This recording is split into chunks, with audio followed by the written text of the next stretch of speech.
اپنے دین کے لیے چنے اور دن اور رات کی تعلیم، اللہ کی قسم وہ مزے اور لطف نہیں آتے جو ہم نے اپنے اساتذہ کے سامنے بیٹھ کے حدثنا اور اخبرنا اور قال قال رسول اللہ صلی اللہ علیہ وسلم کی صداؤں کو پڑھے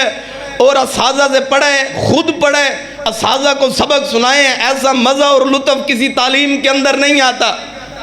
نہ انگلش پڑھنے کے اندر آتا ہے، نہ فزکس نہ بایولوجی پڑھنے کے اندر آتا ہے۔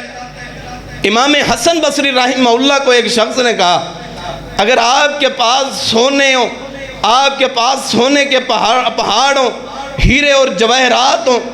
اگر آپ کو اللہ نے وہ دیے ہوں، کیا آپ اللہ کے راستے کے اندر ان کو خرچ کرنا گوارا کریں گے، یا آپ کو وقت دے دیا جائے کہ آپ قال قال رسول اللہ صلی اللہ علیہ وسلم کی صداؤں کو بلند کریں؟ فرماتے ہیں کہ میں ہیرے اور جواہرات کو اللہ کے راستے کے اندر نہیں خرچ کروں گا، بلکہ اس سے افضل عمل جو ہے وہ قال قال رسول اللہ صلی اللہ علیہ وسلم کی صداؤں کو بلند کرنا ہے۔ اور رسول اللہ صلی اللہ علیہ وسلم کی صحیح حدیث ہے،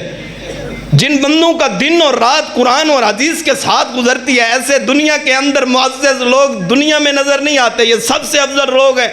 رسول اللہ صلی اللہ علیہ وسلم نے فرمایا، ایک بندہ ساری رات عبادت کرتا ہے، نفل پڑھتا ہے، قرآن پڑھتا ہے، اللہ کی عبادت ہے،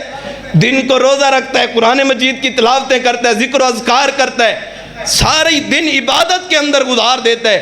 رسول اللہ صلی اللہ علیہ وسلم نے فرمایا، اگر ایک عالم بندہ رات کو عشاء کی نماز پڑھ کے سو جاتا ہے، وہ عابد اگر 1000 عابد بھی مل جائیں، عبادت کرنے والے 1000 عابد بھی مل جائیں، وہ ایک عالم کی رات کی نیکیوں کو سوئے ہوئے کی نیکیوں کو نہیں پا سکتے۔